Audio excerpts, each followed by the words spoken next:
Bonsoir à tous, bienvenue à Causerie Martiale, épisode 14. Aujourd'hui, ce sera une émission pas comme les autres, sauf que nous ferons une interview. Nous allons interviewer Maître Jean-Pierre Kouam, que je présente à ma droite ici. Maître Jean-Pierre Kouam nous vient de Côte d'Ivoire. Il est le directeur de la communication et du marketing de la Fédération ivoirienne de Jiu-Jitsu et défense personnelle. Il est par ailleurs ceinture noire 4e dan du Jiu-Jitsu traditionnel. Il est responsable du développement et de la coopération africaine pour l'association AGSCAM. Il est vice-président du Koumassi Jiu-Jitsu Club Côte d'Ivoire. Il est membre du BBR Jiu-Jitsu Club. C'est un club de jiu-jitsu situé à Douala au Cameroun. Il est aussi le SG de Côte d'Ivoire Self-Défense avec Maître Dafou Génie et ceinture noire 4e dan. Bonjour Maître Jean. Bonjour Maître Désiré Gamba. Je suis honoré pour la deuxième fois de participer à la causerie martiale du Modern Samurai Academy. Et je remercie déjà le Modern Samurai pour la confiance que vous placez en ma personne. Je voudrais avant tout déjà, à tout seigneur, tout honneur, remercier déjà, vous savez, partout où vous êtes venus forcément de quelque part. Vous avez parlé du BBR, vous commencez en Gambé, vous continuez à BBR, le BBR c'est mon club jusqu'à présent. Je voulais remercier déjà le président de l'AGSCAM, déjà qui m'a reçu il y a quelques jours, déjà pour m'avoir confirmé à mon poste de responsable de la coopération de l'AGSCAM, Maître Jean-Hubert Boissin. Remercier par la même occasion son ingé Maître Antoine qui est mon maître formateur qui va le soir. Je vais remercier maintenant au niveau de la Côte d'Ivoire, la Fédération ivoirienne de jiu-jitsu et défense personnelle pour la confiance qu'ils m'ont donnée. Surtout un homme de section que j'appelle le président Paul Grégoire, c'est son président, ceinture noire 6e dan, qui a bien voulu me reconduire à mon poste de directeur de la communication et du marketing depuis la dernière élection de la Fédération ivoirienne de jiu-jitsu et défense personnelle. C'est par ailleurs lui qui m'a préparé à mon dernier grade également. Je ne passerai pas sans remercier le vice-président Maître Kwasi David, le faiseur de champion. C'est d'ailleurs lui qui forme nos champions que tu connais déjà, qui lui-même est un champion ceinture noire 6e dan. Et naturellement son directeur technique adjoint, Maître, on l'appelle Tupac, hein. Il s'appelle deux, on l'appelle Tupac, c'est son petit nom. Voilà. Voilà. Donc ça c'est ce que je voudrais remercier d'entrée de jeu avant de parler de quoi que ce soit. D'accord. Je voulais aussi préciser à l'attention des spectateurs que le BBR Jiu-Jitsu Club, pour ceux qui ne le savent pas, j'ai été dans cette école et je précise que c'est le Maître Jean-Pierre Kouam qui m'a impliqué dans cette école. J'étais à Douala, je cherchais pour m'entraîner et j'avais mon collègue qui était ton ami, Moba. Oui, Honora Bamba, Honora. Voilà, exactement. Voilà. Ben, nous avons mis la relation, c'est pour ça que tu m'as venu chez ton maître. Maître Antoine. Donc c'est par là que j'ai commencé, mais après j'ai terminé mon cursus à Cameroun Jiu-Jitsu Club. Donc pour la petite tu disais, histoire, voilà, il faut pas renier. Honora lui-même qui était un pratiquant de judo. Voilà, exactement.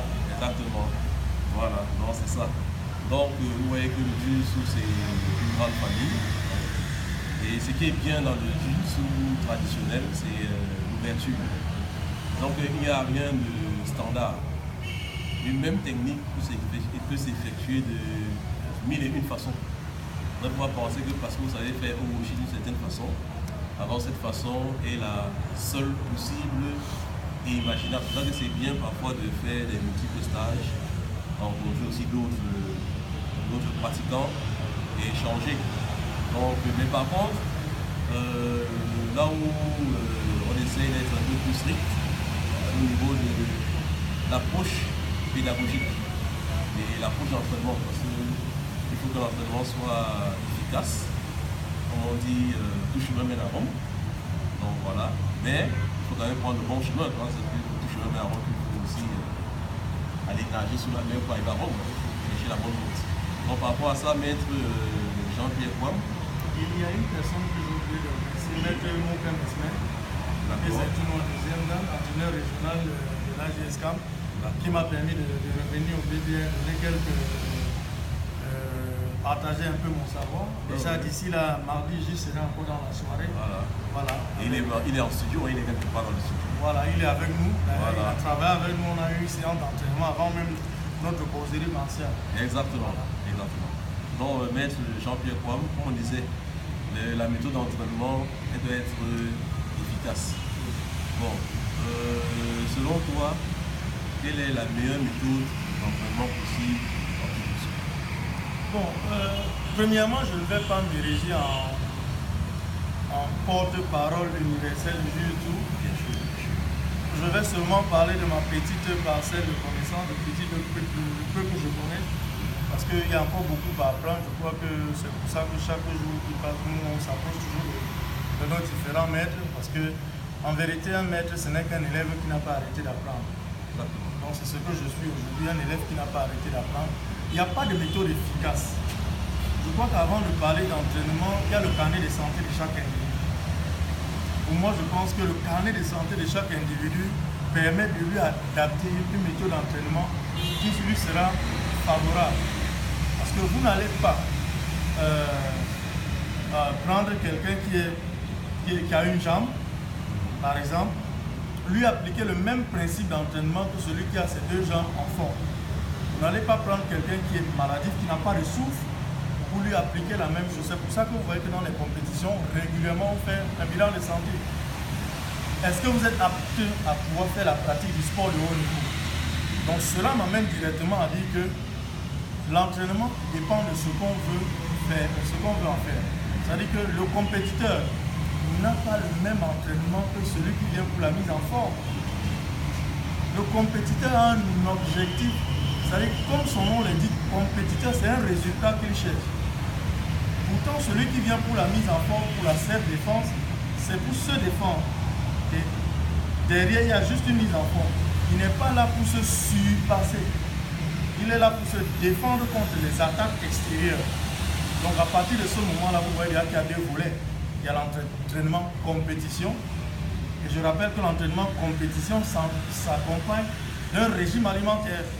Donc un entraînement compétition, il y a un régime alimentaire. Vous ne bouffez pas ce que vous voulez parce que votre poids est contrôlé. En fait, votre vie ne dépend pas de vous. Maintenant, je crois que après qu'on ait fait la différence déjà entre ces deux éléments, il faut noter deux principes. Il y a le principe de souplesse et maintenant le principe d'économie dans les entraînements. Le principe de souplesse, régulièrement, c'est l'observation de la nature. C'est-à-dire, c'est de là que part le principe de souplesse dans le jeu. C'est l'observation de la nature.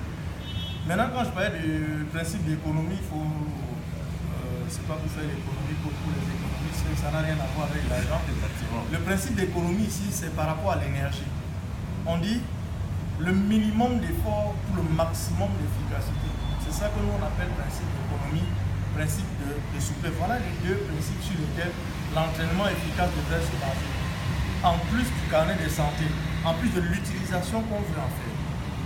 Quand on a fini de définir ces différents principes, on revient sur l'entraînement proprement dit.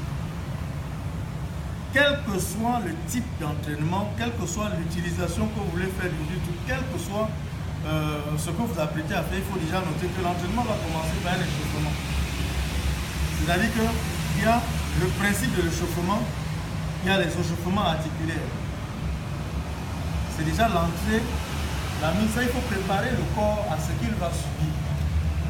On ne surprend pas le corps. Même quand vous voulez entrer dans l'eau pour la natation, on vous demande quand même de vous asperger un peu d'eau. C'est-à-dire que c'est un message, vous dites au corps, voilà ce que je vais faire de toi, ne sois pas surpris. C'est ce qui se passe donc dans l'échauffement, il y a cet élément. Après l'échauffement, vous avez la musculation. Maintenant, la musculation, dans tous les exercices qu'on fait, tous les exercices du jiu-jitsu concourent à la musculation. Mais maintenant, est-ce que la musculation d'un jiu-jitsuka compétiteur par rapport à un Jujutsuka, juste pour la mise en forme, qui fait juste la self-défense. Ouais, le dosage n'est pas le même. Le dosage n'est pas le même. Donc là même les experts en la matière savent qu'ils doivent faire attention. Maintenant, il y a le cardio training et le stretching. Le compétiteur, lui, il a besoin, il doit avoir du souffle. C'est-à-dire qu'il doit pouvoir tenir. Un combat de duo, un combat de fighting, ça met combien de temps? Il doit pouvoir tenir. S'il ne peut pas tenir, c'est déjà une faiblesse. Et vous savez très bien qu'en compétition aujourd'hui, quand vous allez dans un championnat, dans une groupe, on visite, je veux dire, on revisionne les anciens combats. C'est-à-dire que si tu as déjà été là, ton adversaire revisionne les anciens combats pour se préparer. Mais si on sait que ton problème c'est le souffle, mais on va te souffler. On va se cherche à perdre le temps. Oui, il va te faire perdre. Tu te fatigues rapidement. Donc c'est là où il y a le cardio training. Le cardio training intervient. Maintenant après il y a le stretching. Ça c'est, comment je vais dire, ça c'est les étirements, la relation. Ça c'est le retour au calme. C'est souvent bien. En général, le stretching devait être géré de cette façon-là. En général, le stretching permet de revenir. Et c'est quelque chose qui est bien. Il faut faire ça tous les matins. Oui. Il faut faire ça tous les matins sans problème. Donc voilà pour moi, c'est vrai, d'aucuns diront que j'ai beaucoup parlé, mais je n'ai pas répondu à la question d'efficacité. Je dis bien, ça dépend des individus et de l'utilisation qu'on veut en faire. Je le dis toujours. Ça dépend du carnet, de l'état de santé des individus. Voilà. Il y a des personnes, vous ne pourrez pas les faire chuter sur un tatami. Ils ont peut-être des problèmes lombaires. Vous ne pourrez pas les faire chuter. Donc, même si l'efficacité voudrait qu'ils soient très bien au niveau de la chute, vous ne ferez pas ça à cette personne, vous tuerez la personne. Donc, pour moi, pour conclure sur la question, moi je pense que c'est au cas par cas. Oui, d'accord. Voilà. Maintenant, tout à l'heure, tu as parlé de la compétition, de la préparation des athlètes. Bon, maintenant, j'ai lu sur Internet, il y en a qui s'insurgent contre la compétition en jiu-jitsu. Ils estiment que la compétition en jiu-jitsu tue le côté traditionnel du jiu-jitsu, que c'est une façon d'édulcorer le jiu-jitsu. Bon, maintenant, quel est ton point de vue par rapport à ça? Personnellement, je ne pense pas que la compétition tue le jiu-jitsu. Vous savez, le jiu-jitsu lui-même, comme on dit, c'est la mère des arts martiaux japonais. Et le jiu-jitsu est resté pendant longtemps la chasse gardée de certaines personnes. C'était réservé aux samouraïs. C'était une élite qui avait accès au jiu-jitsu. Vous savez très bien quels sont les démembrements du jiu-jitsu que nous avons aujourd'hui. C'est-à-dire que pour nous, le judo, c'est un démembrement. Donc aujourd'hui, pour aller au contact des autres, pour vulgariser la discipline, parce que sinon la discipline se meurt. Est-ce que vous savez qu'il y a certaines personnes qui pensent que le fait qu'on ait ouvert le jiu-jitsu, même traditionnel, actuellement, même si ce n'est pas encore au niveau compétition, estime que ça contribue à tuer la... Non, ça, j'aime pas. Voilà. Par contre, nous, on voit que ça contribue à pérenniser la... Oui. Bon, maintenant, le jiu-jitsu comme compétition, d'accord, je peux bien comprendre ceux qui estiment que ça peut tuer là, mais en vérité, le jiu-jitsu en compétition, il y a beaucoup d'éléments qu'on va retirer. Il y a beaucoup d'éléments qu'on va, on va à la limite, je vais utiliser une expression, on va potabiliser le jiu-jitsu. On va le mettre à la disposition des autres pour que ce ne soit pas quelque chose de violent, d'inaccessible. Voilà. Donc aujourd'hui, la compétition proprement dit ne contribue pas à tuer le jiu-jitsu. Mais par contre, moi qui fais le jiu-jitsu, je suis compétiteur, moi qui reste dans le jiu-jitsu traditionnel, l'esprit du compétiteur n'est pas la même chose que l'esprit de celui qui pratique le jiu-jitsu traditionnel. Le compétiteur veut engranger des médailles, veut gagner les médailles. Mais celui qui pratique le jiu-jitsu traditionnel, il y a des valeurs. Il y a des valeurs qu'il doit retransmettre. Lui, c'est la retransmission de ces valeurs martiales qui l'intéresse lui. C'est le respect qui... Parce que le compétiteur respecte quoi? Les règles internationales. Les règles qui peuvent changer. Les règles qui peuvent changer, c'est-à-dire que le comité olympique peut décider que ça ne marche plus. Mais par contre, le jiu-jitsu traditionnel s'efforce à rester authentique. Vous avez des gens qui travaillent ensemble, qui qui passent les grades ensemble, qui respectent les valeurs du jiu-jitsu traditionnel ensemble. Ça les saoule. Mais le compétiteur a une durée de vie réduite. Vous savez qu'on n'est pas compétiteur toute sa vie. Non, non. On est compétiteur 10, 15, 20 ans. Et après on s'arrête. Mais quand on fait le jiu-jitsu traditionnel, c'est de la naissance à la mort. C'est-à-dire que les valeurs que tu as pu inculquer vont rester. Mais quand tu quittes les tatamis, comme certaines personnes disent quitter les rings, tu n'es plus obligé de respecter les règles de compétition en étant plus compétiteur. Ça ne s'applique plus à toi. Tu as quitté cette arène-là. Mais quand tu reviens dans le dojo, on te dit ici, on ne cherche pas à avoir les médailles. On ne cherche pas à avoir les médailles. Il y a déjà des valeurs qui entourent le jiu-jitsu que tu dois t'approprier. Et puis tu dois pouvoir véhiculer. Parce que le but, c'est la retransmission. Donc, si vous voulez, pour moi, le sport permet, c'est une émulsion, ça permet à ce que les gens apprennent, soient au courant que ça existe, le jiu-jitsu, découvrent la discipline. Maintenant, le jiu-jitsu traditionnel en lui-même, pratiqué dans les dojos et tout ça, là, permet la retransmission aussi bien de cette technique que des valeurs qui vont avec. Et ça, c'est ce qui est plus pérenne. Le compétiteur a les contraintes du temps, les contraintes de challenge. Mais toi, tu n'as pas ces contraintes. Si tu n'as pas mis le temps qu'il faut dans le grade qu'il faut, on ne va pas te faire avancer. Donc c'est de ça qu'il s'agit aujourd'hui. Pour moi, c'est vrai, j'aurais bien voulu qu'on reste dans la notion purement traditionnelle du jiu-jitsu, mais je me rends compte que très peu de gens nous respectent même, savent même qu'on existe. Les gens vont pas. Il y a des gens qui n'arrivent pas à prononcer jiu-jitsu.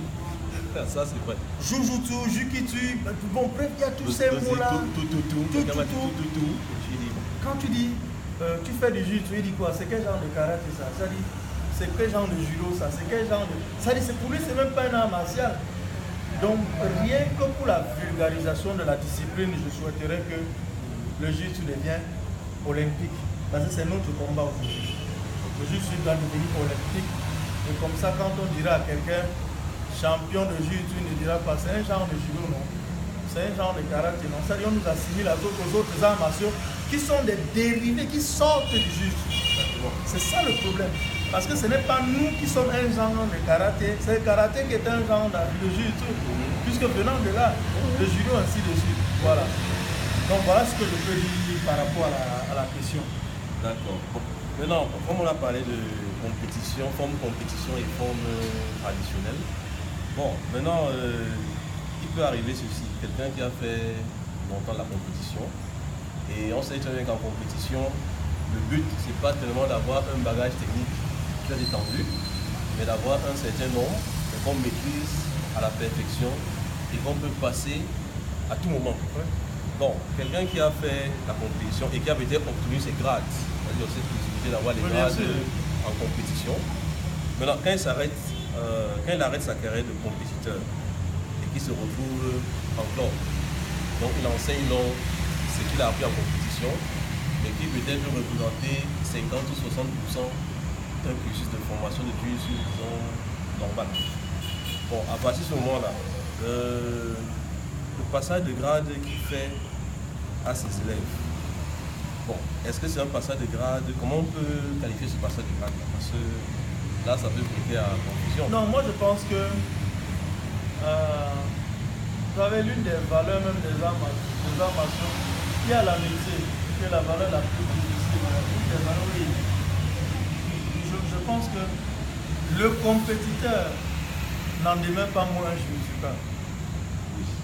Parce que à la réalité, un compétiteur devrait avoir les bases du jiu-jitsu traditionnel, les bases des valeurs de ce jiu-jitsu avant d'aller prendre les règles de compétition.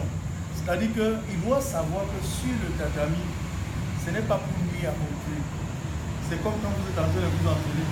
Vous avez des personnes dans les entraînements qui peuvent vous faire du mal. Parce qu'effectivement, ils n'ont pas compris ça. Le but, ce n'est pas ça. Donc, quand le compétiteur, lui qui a eu ses grades en tant que compétiteur, fera pas la différence entre les deux quand ils sont au club. Maintenant, il reviendra parce que chacun a sa place. Puisqu'aujourd'hui, on fait des championnats d'Afrique. On fait des championnats d'Afrique où vous avez des arbitres, vous avez des préparateurs physiques, où vous avez des champions qui vont venir inculquer l'esprit des champions à d'autres. On a besoin de tout le monde. Si on commence à faire des polémiques sur la nature de son grade de compétition, machin, ça va nous ramener en arrière. Par contre, comme on a besoin de tout le monde, son passage de grade, son grade ne souffre de rien. Son authenticité ne souffre de rien. Ses élèves ne souffriront de rien également. Parce qu'à partir de ce moment-là, on quitte du club où on forme le juge traditionnel pour aller sur un tatami de compétition où on va respecter les règles de compétition. Donc, la base, c'est le juge traditionnel et ses valeurs. Avant maintenant que vous allez dans les compétitions et le faire. En parlant de compétition, le 11 août dernier, on a fait la coupe de maître Mako Defal, 5e dan de jiu-jitsu, qui est le vice-président de l'Union africaine de jiu-jitsu de la zone 3, si je ne me trompe pas. Ce sont des éléments comme ça qui permettent aux uns et aux autres de se rassembler. Parce que la valeur d'amitié, c'est quoi? Il y a des gens de plusieurs clubs qui se retrouvent. Mais quand vous vous retrouvez plusieurs fois, vous savez très bien que sur les terrains de football, vous avez des coéquipiers d'une équipe qui se trouve adversaire parce qu'ils sont dans deux pays différents. Mais leur amitié qu'ils ont par rapport à cette discipline ne va pas se disloquer parce qu'ils sont dans deux éléments différents qui est toujours sportif. Donc que tu sois compétiteur ou non compétiteur, vous avez la même base. C'est le juge du traditionnel, ce sont ses valeurs. C'est la base. Donc quand le gars revient en club, ce maître, il va recommencer à inculquer ces valeurs-là à ses élèves. Sauf que lui, maintenant, quand il va falloir préparer les gens pour la compétition, il sera très apte. Parce qu'il aura eu l'expérience de la compétition qui compte énormément. Oui, qu'il pourra retransmettre. Et on a besoin des personnes comme ça. D'où la nécessité de multiplier les compétitions, les rencontres, pour que les gens acquièrent un certain savoir-faire. Ça, c'est important. Donc, ne faisons pas cette différence-là. Ça ne va nous avancer à nulle part. On n'ira nulle part avec cette façon de procéder. Ailleurs, les gens avancent parce qu'ils ne regardent pas ça. Parce qu'ils savent que dans le compétiteur, je peux tirer quelque chose. Chez le non-compétiteur, je peux tirer quelque chose. Ça, pendant que vous êtes en train de faire les compétitions, il y a des gens qui font des recherches. Les variantes des techniques aujourd'hui. Vous avez des gens qui font des recherches. On en a vu quelques-unes là. Il y a tout à l'heure avant le travail. Juste sur des petites saisies, des choses que tout le monde sait. On a quelques-unes des techniques, on se rend compte tous les deux qu'on aurait pu faire autrement. Pour une petite technique comme ça, on peut avoir 3, 4, 5 variantes. Tu l'as très bien dit à l'entente de ton concours. Donc ne faisons pas cette différence. Le compétiteur, après qu'il ait fini sur les tatamis, son grade est reconnu sur les podiums, son grade est reconnu sur les tatamis et il est bienvenu. Nous on les attend parce qu'on a besoin de ça. D'accord. Maintenant, maître, on va, tout à l'heure, au début de l'émission, on a parlé du club Côte d'Ivoire, Sainte-Défense. Oui. Avec maître Dafo. Tu veux parler un peu de ce club? Bon, ce n'est pas vraiment un club. Ça dit Côte d'Ivoire, Sainte-Défense se veut une académie. Se veut une académie. Je tiens quand même à rappeler que son promoteur, maître Dafo Génie, à qui je fais déjà un salut très respectueux, qui est un aîné et puis 4e dan de jiu-jitsu. Il est par ailleurs l'expert en désarmement de la Fédération ivoirienne de jiu-jitsu et défense personnelle. Pour avoir animé plusieurs stages pour les préparations, même les maîtres de stage de salle et tout ça, parce qu'on a notre vice-président en charge de la direction technique, maître Kwasi David, à qui je passe un salut, qui donne la chance à chaque personne de pouvoir s'exprimer. C'est-à-dire que dans la famille martiale, si vous avez quelqu'un qui a une maîtrise de quelque chose de particulier, qui vous invite Partager. Oui, à partager. Et là, ce n'est pas à n'importe quel moment, c'est au moment parfois des stages de préparation, même pour les maîtres de salle. C'est-à-dire qu'aujourd'hui, quand je dis maître de salle, il faut que chacun comprenne aujourd'hui. La Fédération ivoirienne de jiu-jitsu a décidé que vous devez avoir une habilitation pour dispenser les cours de juge. C'est-à-dire qu'une fois que vous avez votre grade, c'est vrai, votre ceinture noire, vous pouvez aller dormir sur vos lauriers. Donc cela permet de faire la mise à jour de vos connaissances et tout ça là. Pour revenir à Côte d'Ivoire, self défense, je disais tantôt que c'est un regroupement. Vous savez que dans toutes les disciplines martiales, il y a la self défense. Donc c'est un regroupement de maîtres de diverses disciplines pour pouvoir porter une solution aux problèmes qu'on rencontre dans la société. Aujourd'hui, vous avez des personnes qui se font agresser régulièrement. Vous avez dans la société aujourd'hui, puisque c'est l'académie qui va être basée en Côte d'Ivoire, vous avez dans la société ivoirienne aujourd'hui des personnes qu'on appelle les enfants en conflit avec la loi. Bon, on les a donné un nom qui ne plaît pas, on les a appelés des microbes. Aujourd'hui, vous avez des personnes qui subissent des agressions. Ici, nous, on va parler des Bangando et tout ça là. Voilà, les Nanga qui sont dehors, voilà, c'est les Nanga beaucoup. Donc, tu vois, ça, c'est un phénomène qui n'est pas ici au Cameroun. Ça se retrouve ailleurs. Donc, avec ce recul, le maître d'Afro Génie dit ok, il faudrait qu'aujourd'hui on donne la possibilité à chaque Ivoirien. Parce que l'académie est extensible, ça peut arriver même au Cameroun et dans les autres pays, pour les maîtres qui voudraient que l'on l'installe là-bas. Que chacun puisse au moins se défendre face à une agression. C'est pour répondre à un problème de société. On a dit ok, voilà la contribution que les arts martiaux peuvent apporter. Et pour éviter les conflits, on se décide plutôt à faire quoi? À dire Côte d'Ivoire self-défense, taekwondo, muay thai, poids local, toutes ces disciplines-là peuvent se mettre ensemble, sortir la partie self-défense pour qu'on essaye de former des personnes. Les gens peuvent venir sur 3 mois, savoir comment se défendre, donner 2 ou 3 ateliers et fuir. C'est ce que nous voulons, parce que ça nous fait mal de voir des gens aujourd'hui qui sont agressés, des vieillards qui sont dépouillés, des femmes enceintes qui sont aussi dépouillées, des femmes qui sont violées, ne pourront pas se défendre. Aujourd'hui, on voudrait toucher une bonne partie de la population. C'est le bien fondé, c'est ça qui amène à ce qu'on crée Côte d'Ivoire cette défense. Voilà, c'est un peu ça. Déjà, merci pour la passerelle que tu me donnes de pouvoir parler de cela. Bon, maintenant, là, je veux aussi revenir sur un point. Au début, tu as parlé de... En fait, quand je t'ai introduit comme le responsable du développement de la coopération africaine à GESCAM. Oui. Est-ce que tu peux dire à ceux qui nous regardent ce que c'est que la GESCAM? Bon, la GESCAM, c'est l'association camerounaise de juge et self-défense. Il faut noter que la GESCAM, c'est le précurseur du jiu-jitsu ici au Cameroun. C'est-à-dire que ce sont les anciens, les plus anciens. Et je vais le dire sans risque de me tromper et même risque de me reprendre. C'est aujourd'hui l'association qui regroupe le plus grand nombre de pratiquants de jiu-jitsu et le plus grand nombre de licenciés de jiu-jitsu. C'est une association qui a vu le jour et qui est affiliée à la Fédération camerounaise de karaté et discipline affinitaire. Je crois que son président c'est Maître Wakam, à qui je dis un salut cordial, qui n'a cessé d'accompagner la GESCAM dans son développement et dans son envie de grandir et se muter en fédération avec les autres associations de jiu-jitsu. Le responsable du développement de la coopération africaine, pourquoi? La GESCAM est restée pendant longtemps sur le plan national. C'est vrai, on a eu à faire des stages. Je me souviens plus très bien d'année, mais Maître Dagla Nassis, à qui je dis aussi un salut, avait eu à faire un stage dans son temps du côté du Togo. C'était l'une des premières expériences de la GESCAM hors du Cameroun.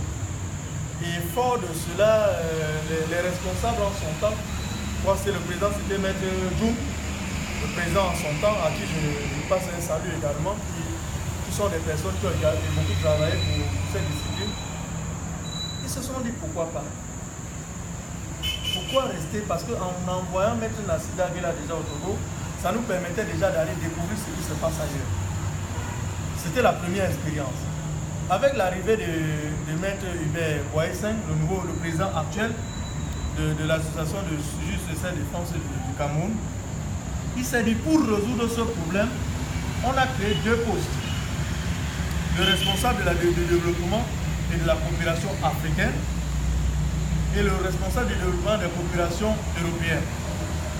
Donc, votre humble serviteur a été choisi pour ce poste et reconduit il y a 2 jours de cela. J'étais en séance de travail avec le président pour lui faire le point de nos activités.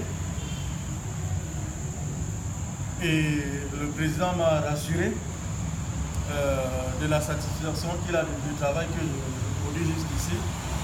Et je rappelle que cette coopération, ce travail nous avait permis en son temps que le président arrive au Gabon, où on a eu à rencontrer Maître Joe, je crois bien, qui était secrétaire général de l'association gabonaise de juge là-bas. Il est même venu ici, Maître.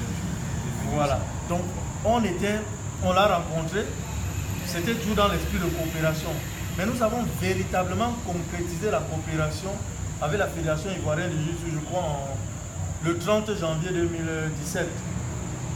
Voilà, nous avons effectivement signé cette convention où j'ai eu le mandat du président de signer le 30 janvier. Et cette convention nous permet effectivement le retour d'expérience, le partage avec nos frères ivoiriens, de connaissances, les échanges, les séminaires qu'on peut organiser, les stages qu'on peut organiser. Aujourd'hui, c'est une coopération qui est effective. Ça voudrait dire qu'un gradé de l'AJSCAM peut faire un passage de grade en Côte d'Ivoire à la Fédération ivoirienne de juge. La convention le permet. Maintenant, quand vous allez revenir au Cameroun, vous allez aller à la commission d'homologation des grades. C'est tout. Par de l'AJSCAM que vous déposez et que eux, bon, naturellement, la convention le permettant, on reconnaîtra vos grades. Et maintenant, c'est vice-versa. Ça voudrait dire que le gradé qui vient de la Côte d'Ivoire, quand il arrive ici, on le prend dans son grade et dans son rang. Et il peut aspirer à un autre grade immédiatement ici. Quand il sera gradé ici, s'il repart là-bas, donc je dis s'il passe sa première date, par exemple, en Côte d'Ivoire, et il vient au Cameroun, il se trouve qu'il est affecté au Cameroun, il vient passer sa deuxième grade au Cameroun. Si après il est réaffecté en Côte d'Ivoire et que le temps est passé, le temps est suffisant est déjà arrivé pour pouvoir passer sa troisième, il introduit son dossier en invoquant notre convention. Et voilà. Donc moi je remercie encore de me permettre de parler de l'AJSCAM avec au niveau du poste que j'occupe qui est très prenant. Ce n'est pas facile. Aujourd'hui, notre but aujourd'hui c'est d'essayer de voir si on peut toucher les gens de l'Afrique du Nord, de l'Afrique du Sud. Malheureusement, quand j'étais en Afrique du Sud, il y a eu une mission, j'ai eu un ordre de mission du président de la Fédération ivoirienne de jiu-jitsu pour m'y rendre également. Je devais rencontrer le président de la Fédération sud-africaine de jiu-jitsu, je n'ai pas pu le faire.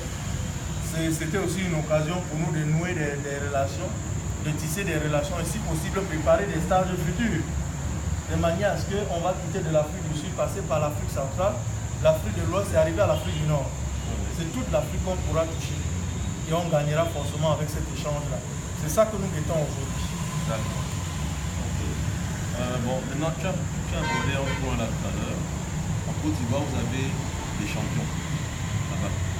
Bon, au Cameroun, on n'a pas de champion. On a des pratiquants de jiu-jitsu, mais on n'a pas de champion.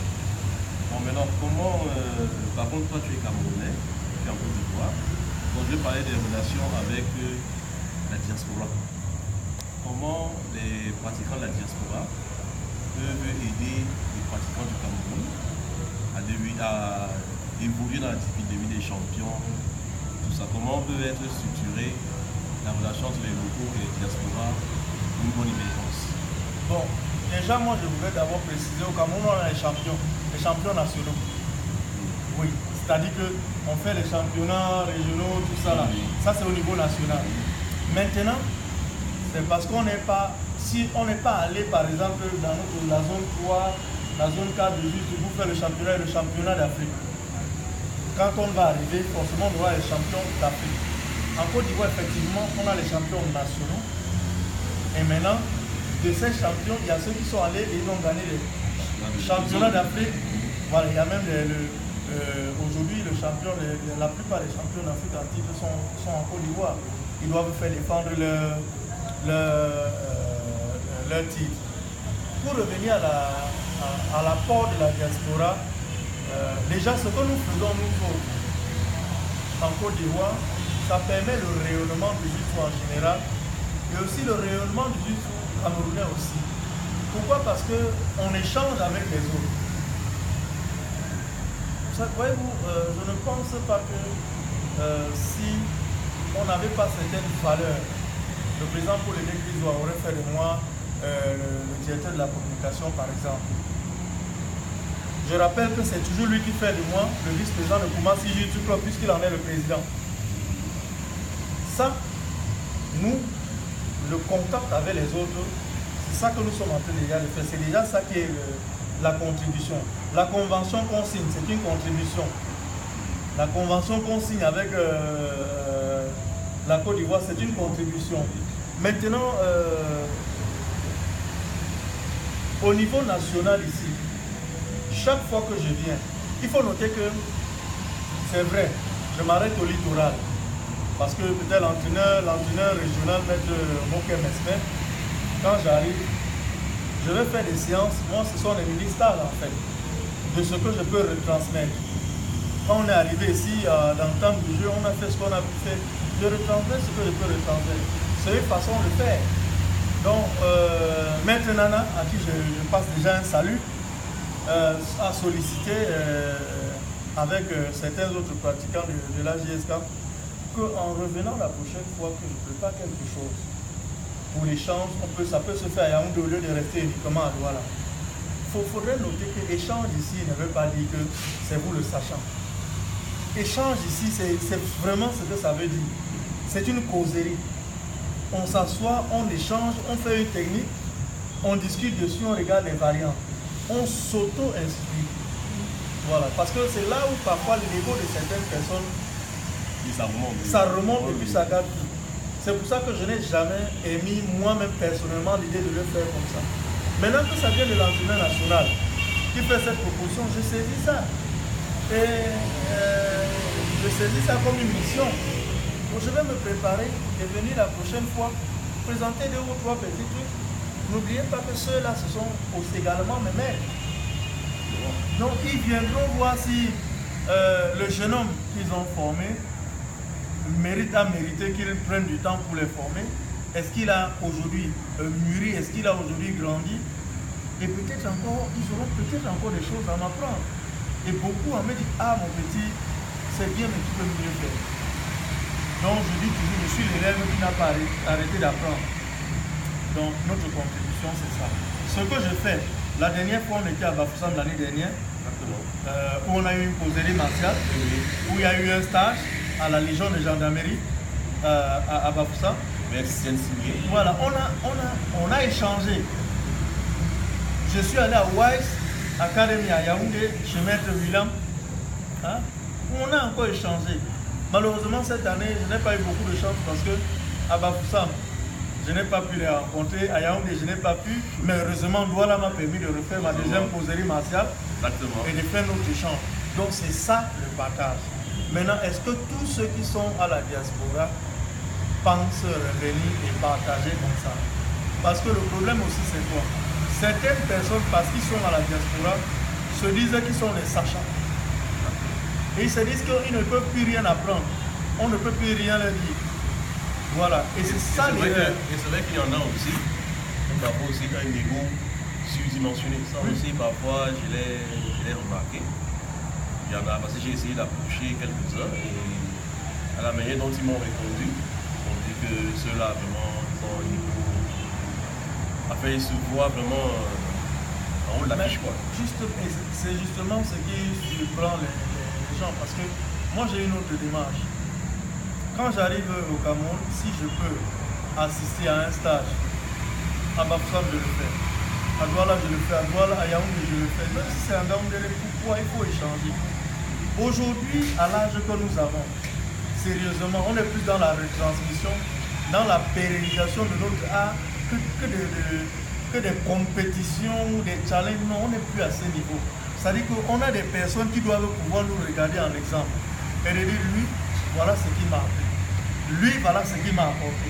Moi, je suis dans cette configuration-là. Je suis dans cette configuration et moi, je ne le tiens pas de quelqu'un d'autre. Moi, je le tiens de mon maître. Je le tiens de mon maître, Antoine Jules. Je le tiens de mon maître. Je ne tiens pas ailleurs. C'est-à-dire qu'il y a des valeurs qu'on vous a données, il faut retransmettre. Vous retransmettez. En retransmettant, vous permettez aux autres même de vous redonner quelque chose. Parce que l'élève d'hier, qui est le maître d'aujourd'hui, peut avoir approfondi les recherches dans un domaine sur lequel tu n'as pas pensé y aller. Le jour où il se met là, tu te rends compte qu'il a évolué.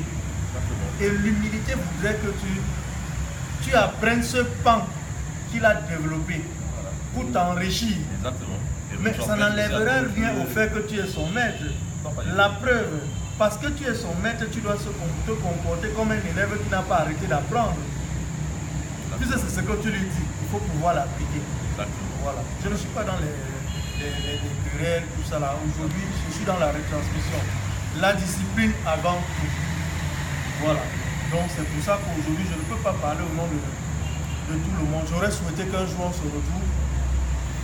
On se dit, on est peut-être 4-5 venant de pays différents et que chacun prend une journée de stage. C'est-à-dire qu'un samedi entier, c'est une personne qui anime. Un dimanche entier, c'est une autre personne qui anime. Le week-end d'après, c'est quelqu'un d'autre qui vient. Et moi, je dis aujourd'hui, il faut faire des stages avec des parchemins de participation. C'est-à-dire que Modern Samurai Academy décide qu'on va faire un stage, qu'elle va animer. Ce n'est pas un problème.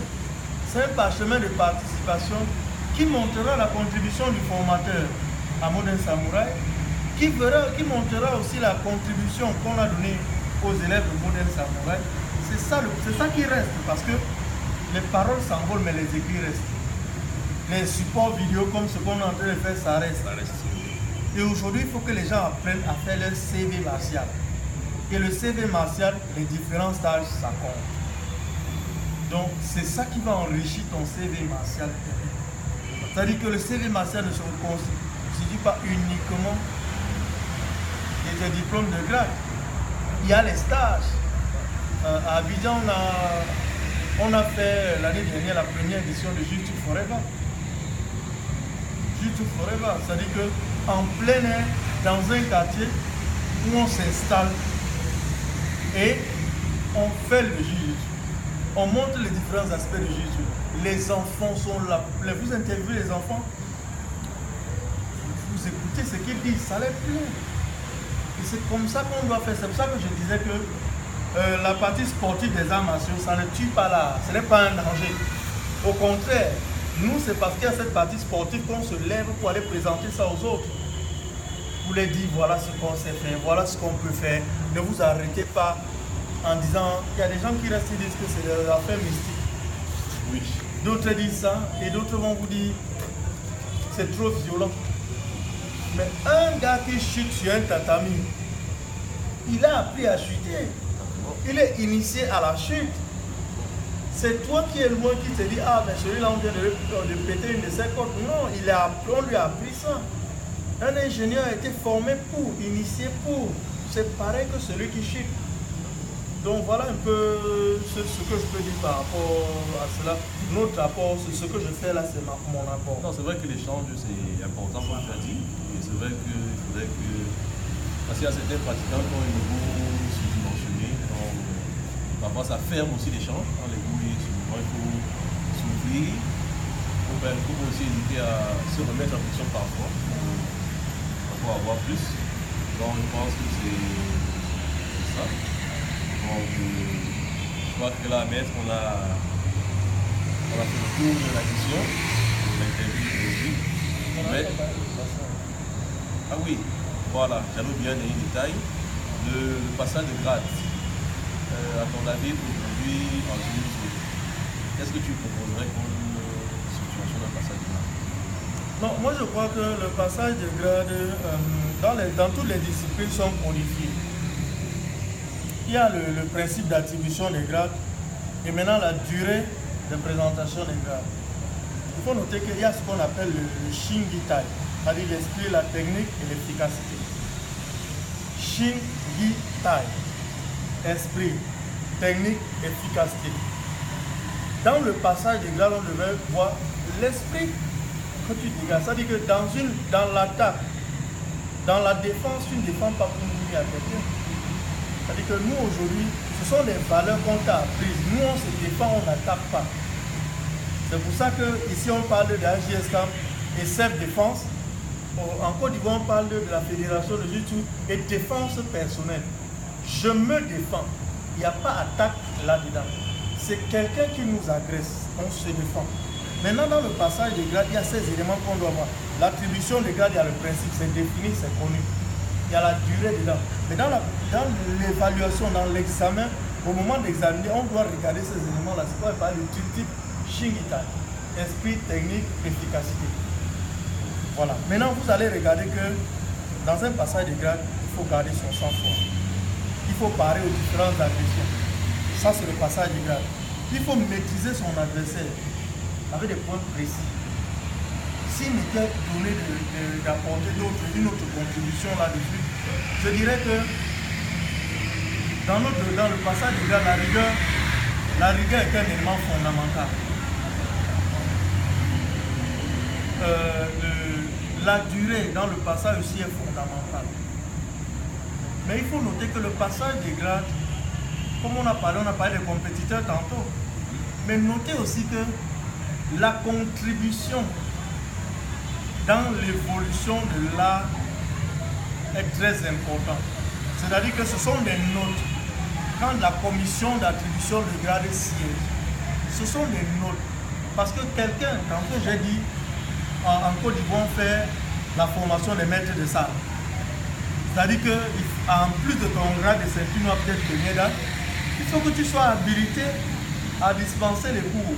Et là, maintenant, il faudrait que tu fasses, il y a le niveau 1, niveau 2, niveau 3. Il faut que tu participes à la vie fédérale. C'est-à-dire qu'il ne faut pas que tu restes chez toi. 10 ans plus tard, tu reviens. Celui qui a travaillé 10 ans après, tu es ceinture noire il y a 10 ans, première date. Tu n'as plus travaillé. Il y a quelqu'un qui vient de l'être il y a 6 mois. Dans le grade, tu es le plus ancien. Mais dans le fait, celui qui travaille depuis longtemps, c'est plutôt cette personne-là. C'est plutôt cette personne-là. Donc il y a le principe de... Les deux principes que j'ai cités là qu'il faut, il y a la rigueur qu'il faut, il y a le respect de la hiérarchie. Parce que beaucoup de personnes aujourd'hui vont se faire grader par les individus. C'est courant et là ce n'est pas encadré. Mais quand vous avez une institution avec les règles, qui respecte les règles qu'on connaît même au niveau de la Fédération internationale de Jiu-Jitsu, de l'Union africaine de Jiu-Jitsu, on n'invente rien. Qui respecte ces règles, on essaie de résidenter dans ce carnaval. Mais comme tout jury de passage de grade, ils sont souverains. Ça veut dire que la contribution même à l'évolution de l'art martial peut vous amener à obtenir. Je m'explique. Vous avez parlé des compétiteurs qui finissent et qui viennent pour entraîner. Mais comment expliquez-vous qu'un entraîneur de football, pour ne citer que cela, quand ils ont gagné la Coupe du Monde ou la Coupe d'Afrique, l'entraîneur aussi a sa médaille. Alors que l'entraîneur n'était pas sur le terrain. Donc il a contribué. Il a contribué au résultat. Ouais. C'est ce que beaucoup de gens ne comprennent pas. Ton préparateur, c'est-à-dire que celui qui te prépare moralement, qui te donne l'enseignement, qui te prépare à aller à la compétition, qui te prépare à ton grade. Lui-même, c'est vrai qu'il va vouloir passer son grade, il va aussi se préparer. Mais dans son dossier, on ne va pas oublier le fait que c'est lui qui prépare nos champions. C'est l'élément fondamental qui lui donne déjà des points aussi. La commission tient compte de ces éléments. Vous avez des personnes qui organisent des stages. C'est-à-dire qu'il prend à ses propres frais, il organise un stage international de Jiu-Jitsu, il invite des experts. Il fait profiter à tous les pratiquants, sans rien vous demander. On vous donne des parchemins de participation à la fin. Quelqu'un comme ça, on ne peut pas le laisser dans l'ordre. On ne peut pas. Ce sont un peu ces éléments-là qui sont à prendre en compte. Au-delà de la bonne condition physique, il y a ça. Il y a ta contribution, comme on a parlé de Shingi, tu as esprit technique et puis efficacité. C'est ce qu'on voit. On s'appuie sur ça. C'est cette trépied-là, c'est cette trépied qui est le fondement même du livre. C'est important d'avoir cette trépied quand tu avances, quand tu veux avancer. Le passage des grades aujourd'hui, c'est devenu quelque chose d'assez accessible. Parce que la plupart des associations aujourd'hui ont divisé le passage des grades par palier. C'est-à-dire qu'un club, vous pouvez grader jusqu'à tel grade. Maintenant, au niveau régional, vous pouvez grader jusqu'à tel niveau.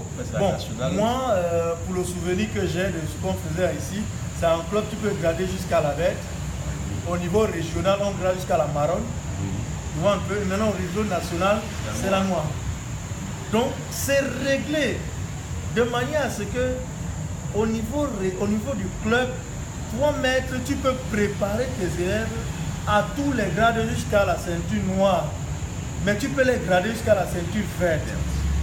Après, maintenant, l'entraîneur le régional vient participer, organiser le passage des grades bleu et puis marron. Et ils organisent ça. Ça leur permet de changer le niveau. À ce niveau-là, il y a souvent l'entraîneur national qui est là, on peut détecter les talents. Et au niveau national, on organise pour tous les 10 régions. Ceux qui sont partout viennent passer. Mais toi, maître, tu prépares tes élèves à tout, jusqu'à la noire. Voilà. Et toi-même, en fonction du grade que tu prépares ta part dans l'avenir. Parce que, effectivement, c'est ce que je disais tantôt, un maître n'est qu'un élève qui n'a pas arrêté d'apprendre. Donc, toi-même, quand tu as fini de préparer les autres, tu pars te faire préparer pour toi-même. Et tu vois maintenant un autre aussi qui va t'aider à faire ça. Ouais, c'est ça. D'accord. Ok. Donc, comme je disais, maintenant, on a fait le tour de la question. C'était la causerie martiale, épisode 14. Aujourd'hui, comme vous avez compris, Maître Jean-Pierre Kouame était de passage au Cameroun. Et par rapport à ça, on a donc voulu faire cette émission. Et par rapport à ça, on a voulu faire cette émission. Et je ne terminerai pas cette émission sans saluer les quelques amis que j'ai en Côte d'Ivoire. Je pense à Karamo Koubane, qui fait dans le karaté free kick. Bon, j'espère quand je reviendrai en Côte d'Ivoire et que je pourrai le rencontrer au passage. Et je salue aussi la championne Voici Elvira. Donc, si vous nous regardez, on vous dit bonjour depuis voilà au Cameroun. Mais je rappelle quand même que Maître Karamo Koubane, c'est un ami et un passionné d'arts martiaux. Et voici Elvira, c'est notre fille, comme on se plaît à dire. C'est la fille du président carrément de la Fédération ivoirienne de Jiu-Jitsu. Il l'a prise depuis qu'elle a l'âge de 4 ans pour commencer l'art martial. Elle aujourd'hui a gagné plusieurs titres sur le plan national. Elle est sortie depuis 2016 où elle était vice-championne d'Afrique et elle est venue être double championne d'Afrique en 2017. L'objectif aujourd'hui, c'est qu'elle nous a montré ce qu'elle vaut au niveau national, elle nous a montré ce qu'elle vaut au niveau continental. Ce que je lui souhaite aujourd'hui, c'est qu'elle nous montre ce qu'elle vaut au niveau mondial. Exactement. Parce que l'objectif, c'est ça. Vous savez, aujourd'hui, le jiu-jitsu, il y a beaucoup plus d'hommes qui sont là-dedans. Et quand nous voyons des femmes qui s'y intéressent, ça nous plaît. Ce qu'il faut savoir, c'est qu'à elle, je lui ai déjà dit, trouve dans ton entourage les femmes qui peuvent être intéressées. Elle dit, elle essaye, mais les femmes, elles sont toujours un peu réticentes. Elles trouvent ça violent, même quand c'est une autre femme qui les rattire. C'est pour dire aux gens que nous, on n'a pas empêché aux femmes de venir au jiu-jitsu. On n'a pas empêché, hein? Tout ce qu'on fait tous les jours, on essaie de les amener. Tu as salué tes amis, effectivement, je les avais déjà salués au départ. Je vais resaluer le président Paul-Lemé Krizois, le président de la Fédération ivoirienne de Jiu-Jitsu, le président Ango Isaac, président de la Fédération ivoirienne de judo également, le président Jean-Hubert Boissin de l'association de Jiu-Jitsu et self-défense du Cameroun, Maître Antoine Juncker de le secrétaire général, voilà, et puis maintenant même Maître Mokem Mesmer, l'entraîneur régional de la GSCAM, du littoral, qui m'a accompagné aujourd'hui. Il est au studio. Il est au studio avec qui nous avons même travaillé. Oui. Vous allez certainement voir certaines de nos petites vidéos que Modern Samouraï va publier bientôt. La chaîne YouTube. Voilà. Donc je remercie déjà Maître Nguamba Désiré. Comme il a dit tantôt, on vient de la même école du BBR. Je remercie déjà pour l'occasion qu'il me donne de m'exprimer. Je vais préciser que tu étais mon parent à BBR. Oui. C'est toi qui m'amène à BBR. Oui. Voilà, la précision. Un détail. Oui, oui. Donc c'est pour ça que, comme l'amitié c'est un élément fondamental, oui. Ce sont des valeurs martiales, tu remarqueras que moi je n'ai jamais voulu trahir ton amitié, parce que nous sommes déjà des pratiquants d'abord. On peut avoir des divergences de point de vue sur tel ou tel aspect de la chose, mais le jiu-jitsu est un et indivisible. Voilà, exactement. Le jiu-jitsu traditionnel ne s'encombre pas d'un certain nombre de choses. Voilà. Donc c'est pour ça que, à ton invitation, je viens à ton dojo. Voilà. Et je me rends disponible pour les autres fois. Chaque fois que ce sera possible, je viendrai. Nous avons préparé cette causerie martiale qu'on devait faire il y a très longtemps. Il y a très longtemps. Très longtemps. Et on l'a préparé depuis Abidjan. On a réussi à faire cette causerie. Ça veut dire que, comme on dit, jamais de 103 et même 104. 104. On va se préparer pour la prochaine fois. Exactement. En tout cas, merci encore. D'accord.